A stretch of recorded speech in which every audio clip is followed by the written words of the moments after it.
আসছেন, doctor Musharraf.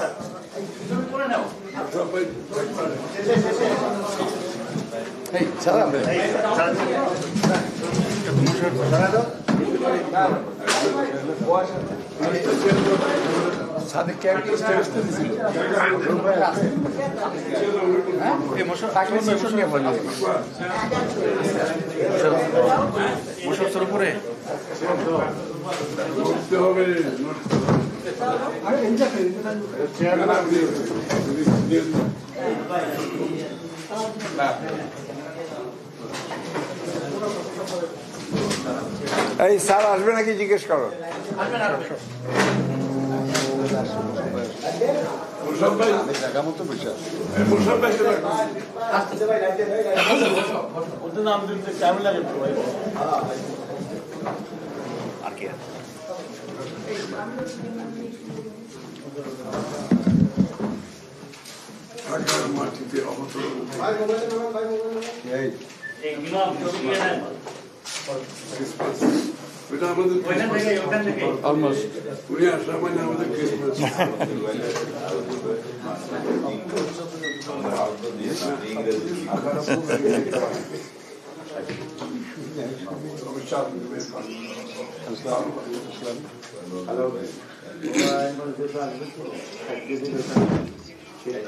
Sir আসেন, আসেন।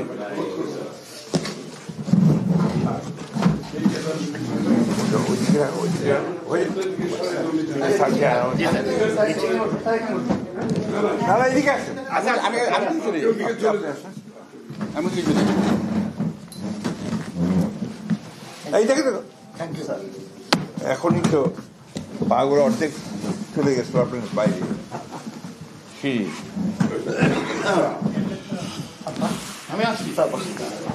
আসছেন সবাই না? প্রিয় সাংবাদিক বন্ধুগণ, সালাম আলাইকুম।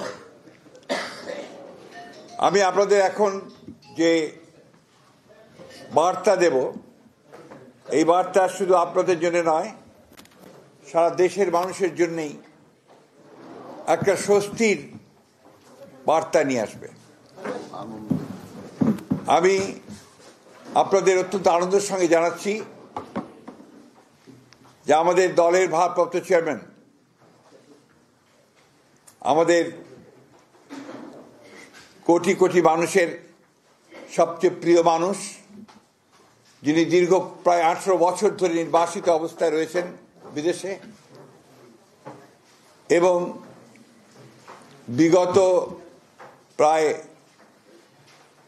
1 যুগ ধরে তিনি গণতান্ত্রিক আন্দোলনকে নেতৃত্ব দিয়েছেন এবং আমাদের দলকে নেতৃত্ব দিয়েছেন, এবং আমাদের যে গণতন্ত্রের উত্তরণের যে ছাত্র গণ অভ্যুত্থানের নেতৃত্ব দিয়ে আমাদেরকে সাফল্যের দ্বার প্রান্তে পৌঁছে দিয়েছেন। আমাদের সেই সংগ্রামী নেতা, এই দেশের গণমানুষের অত্যন্ত প্রিয় মানুষ জনাব তারেক রহমান, আমাদের দলের ভারপ্রাপ্ত চেয়ারম্যান, তিনি আগামী 25শে ডিসেম্বর, আমি আবার রিপিট করছি যে আগামী 25শে ডিসেম্বর তিনি ঢাকার মাটিতে আমাদের মাঝে এসে পৌঁছবেন।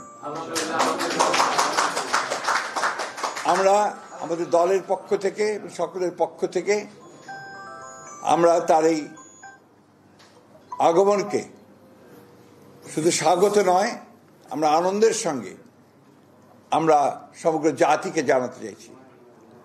এবং আজকে গণতন্ত্র উত্তরণের পথে যে সমস্ত বাধাগুলো সৃষ্টি হয়েছিল, আমরা মনে করি যে আমাদের ভারপ্রাপ্ত চেয়ারম্যান তারেক রহমান সাহেব দেশে এসে পৌঁছলে সেই সমস্ত বাধা দূর হয়ে যাবে। কারণ আপনারা জানেন যে একটা বৈঠক লন্ডনে যেটা আপনার সংগঠিত হয়েছিল, আমাদের ভারপ্রাপ্ত চেয়ারম্যান এবং বর্তমান যে প্রধান উপদেষ্টা, লন্ডনে যে সভাটি হয়েছিল, সেই সভায় সিদ্ধান্ত হয়েছিল যে ফেব্রুয়ারির মাসের মধ্যবর্তী সময় নির্বাচন অনুষ্ঠিত হবে। ফলে আমাদের নির্বাচন সম্পর্কে যতটুকু আপনার একটা শঙ্কা ছিল সেটা চলে গিয়েছিল। এবং গতকাল নির্বাচনের তফসিল ঘোষণার মধ্য দিয়ে নির্বাচনের যে রেল চলতে শুরু করেছে, যে সারা দেশে মানুষের মধ্যে যে একটা আশা প্রত্যাশা সৃষ্টি হয়েছে সেটা বাস্তবায়িত হতে চলেছে। আমরা আবারও আপনাদের জানাতে চাই যে এই বিষয়টা আপনারা যথাযথ আপনার মূল্য দিয়ে আপনারা জাতির সামনে তুলে ধরবেন এবং একই সঙ্গে আমাদের ভারপ্রাপ্ত চেয়ারম্যানের আগমন যেন অত্যন্ত সুন্দর সুষ্ঠুভাবে হতে পারে সেই বিষয়ে আপনারা আমাদেরকে সহযোগিতা করবেন। আপনাদের সকলকে ধন্যবাদ। আরেকটি বিষয় আছে যেটা আমাদের আলোচনা হয়েছে স্ট্যান্ডিং কমিটিতে। আপনারা আজকে দুপুরে যে একটা গুলির বিদ্ধ হয়েছেন হাদি সাহেব, না ইনসাফ পার্টির ওসমান হাদি সাহেব, ইনকিলাব পার্টি, দুঃখিত, ইনকিলাব পার্টি যে মঞ্চ, ইনকিলাব পার্টির মঞ্চের সম্ভাব্য প্রার্থী তিনি গুলিবিদ্ধ হয়েছেন। এটা আমরা সাথে সাথে আমাদের ভারপ্রাপ্ত চেয়ারম্যান মহোদয় কন্ডেম করেছেন, পার্টির তরফ থেকে স্টেটমেন্ট দেওয়া হয়েছে, আমিও বলেছি। আমরা এটাকে সাথে সাথে নিন্দা জানিয়েছি এবং অতি দ্রুত যারা এই চেষ্টা করেছে অথবা গুলি করেছে তাদেরকে বের করে তদন্ত করে তাদেরকে আইনের আওতায় আনার জন্য আমরা বলেছি।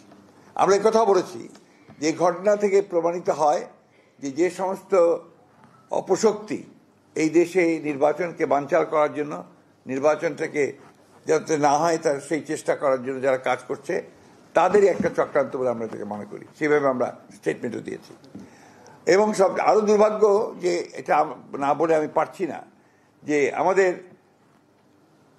সিনিয়র একজন স্ট্যান্ডিং কমিটির সদস্য মির্জা আব্বাস সাহেব, তিনি দীর্ঘকালের একজন আমাদের এই বিএনপির আমাদের নেতা, তিনি ওই আসনে তিনি একজন প্রার্থী আমাদের। তিনি স্বাভাবিকভাবেই একজন রাজনৈতিক নেতা হিসেবে তিনি সহানুভূতি দেখানোর জন্য সাথে সাথে সেখানে ছুটে গিয়েছিলেন।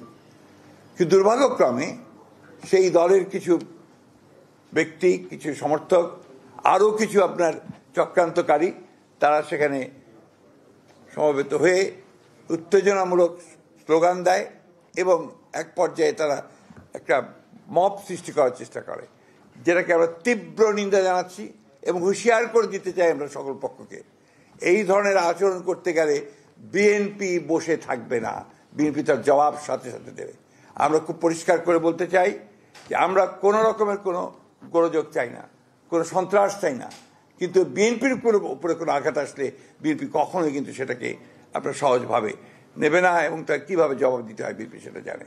আমি তাই বলবো এই সমস্ত মব সৃষ্টি না করে, উত্তেজনা সৃষ্টি না করে, নির্বাচনের পরিবেশকে বিনষ্ট না করে সবাই যেন তাদের যেটাকে আমরা বলি যে ফিরে আসে, তাদের সম্বিত ফিরে আসে এবং নির্বাচনটা কিভাবে সুষ্ঠু হবে সেই কাজটা করার চেষ্টা করে।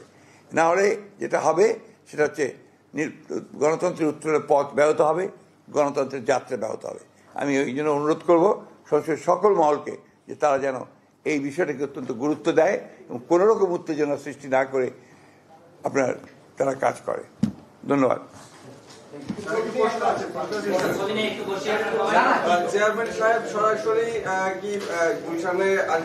এটা ভাই আমরা ডিটেলস পরে জানাবো, এখন তো আমরা ডিটেলস কিছু জানি।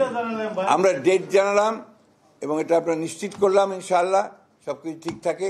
উনি অবশ্যই 25 তারিখে এসে পৌঁছবেন।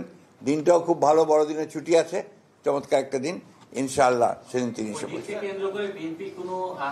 সেটা আপনি জানতে পারবেন কি বিএনপি কিছু করবে না, মানুষই আসবে।